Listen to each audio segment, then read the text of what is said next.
오는 28일 최상병 특검법 국회 재표결을 앞두고 여야의 물밑 신경전이 치열합니다. 각 당은 표 단속에 안간힘을 쓰고 있는데요. 공수처 수사로 나온 이른바 VIP 경로설이 의원들 표심에 영향을 미칠지에도 촉각을 곤두세우는 분위기입니다. 또 연금 개혁 논란도 최대 쟁점으로 떠올랐습니다. 국회 연결합니다. 김다연 기자. 네, 국회입니다. 최상병 특검법 재표결이 나흘 앞으로 다가왔는데 여야 분위기 어떻습니까?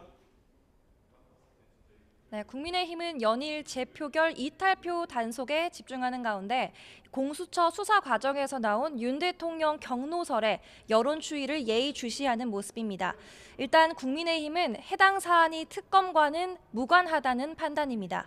원내 핵심 관계자는 오늘 아침 YTN과 통화에서 여론에는 안 좋은 영향을 미칠 수는 있지만 선 수사 후 특검 방침, 즉 특검의 부당성을 관철하는 데는 큰 무리가 없을 거라 보고 있다고 말했습니다. 또 다른 관계자는 오히려 공수처에서 나온 결과가 야당 주장과 비슷하거나 이를 뒷받침한다면 그 자체가 특검할 필요성이 없다는 걸 방증하는 것 아니냐고 지적했습니다. 특검 반대를 당론으로 정한 국민의힘의 전현직 원내 지도부는 어제 긴급회의를 연 것으로 알려졌는데요. 본회의 참석 동료 전화를 돌리는 등 추가 이탈을 막는 데 주력하고 있습니다. 그간에 이제 윤재욱 대표님께서 직접 지방에서 가서 만나기도 하시고 또 개별적으로 면담도 하시고 통화도 하시고 계속 지금 만나고 계시는 것 같습니다. 의원총회를 통해서 당의 입장이 확실히 정리가 되면 우리 의원님들께서 대부분은 다 따라 주실 거다. 그렇게 저는 개인적으로 생각하고 있습니다. 여당 내 찬성, 즉 이탈표를 끌어내려는 민주당은 특검의 필요성을 재차 강조하고 나섰습니다. 박주민 의원은 오늘 SBS 라디오에 출연해 공수처는 규모가 작아서 수사가 지연될 수도 있다며 하루빨리 특검을 서둘러야 한다고 말했습니다. 여권 이탈표와 관련해선 심각하게 고민하고 있다는 반응을 보인 의원들이 있다며 재표결은 익명성이 보장되는 무기명으로 진행돼 자유롭게 표를 던질 수 있다고 지적했습니다. 민주당 핵심 관계자도 YTN과 통화해서 주말이 지나면 여론의 흐름 등 상황이 급변할 가능성이 있다고 본다고 전망했습니다. 네, 연금 개혁 공방도 뜨거운데요. 이재명 대표가 어제에 이어 오늘도 연금 개혁을 두고 압박을 이어가고 있다고요.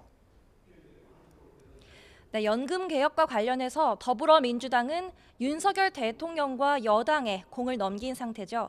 이재명 대표는 오늘 아침 최고위 회의에서도 대타협을 촉구하며 실제로 연금 개혁 의사가 있다면 여야 대표가 다 만나든 아니면 대통령과 만나든 연금 문제를 매듭지어야 한다고 거듭 강조했습니다.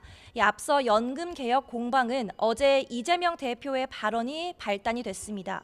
연금 개혁에서 받는 돈인 소득 대체율을 현행 50%에서 45%로 낮추겠다는 결단을 내렸고 이것은 애초 정부가 제시한 안이었다고 주장하면서 영수회담까지 제안한 겁니다. 합의하면 그걸 받아들이겠다고 하는 대통령의 입장 표명이 필요합니다. 대통령이 22대로 넘기라고 한 상태에서 여당이 움직일 수가 없습니다. 21대 국회에서 반드시 처리해야 된다고 하는 강력한 의지를 담은 제안입니다. 이 대표 측 핵심 관계자는 YTN과 통화해서 대통령의 국정 과제를 민주당이 나서서 손 내민 상황이니만큼 결단을 내리기를 기대한다고 말했습니다. 네, 그럼 국민의힘은 어떤 입장입니까?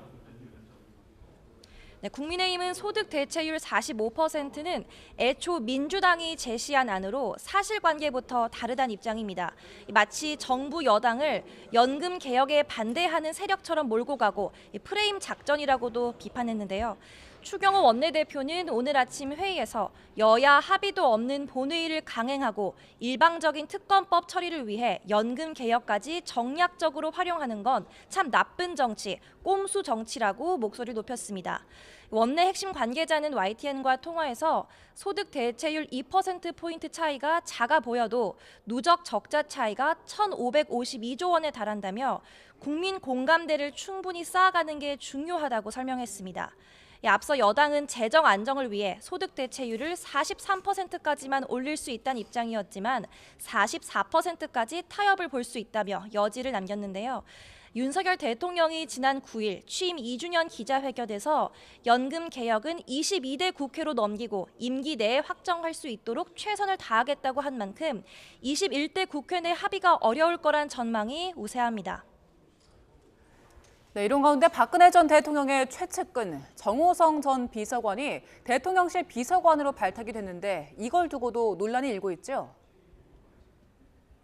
네, 정호성 전 청와대 부속 비서관은 박근혜 전 대통령의 최측근으로 이른바 문고리로도 불렸습니다. 윤석열 대통령이 과거 검사 시절 국정농단 수사를 하는 과정에서 구속했던 인물이어서 논란이 일고 있는데요. 당장 야권에서는 대통령 본인이 수사한 사람을 왜 자꾸 기용하는지 모르겠다는 목소리가 나오고 있습니다.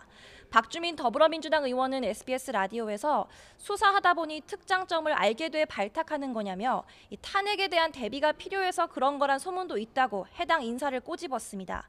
반면 여권은 인사권은 대통령실에 있는 만큼 왈가왈부하는 게 옳지 않다며 조심스러운 입장입니다. 여당 원내 핵심 관계자는 YTN과 통화에서 경험이 많다는 측면을 강조하며 일각의 비판에 선을 그었습니다.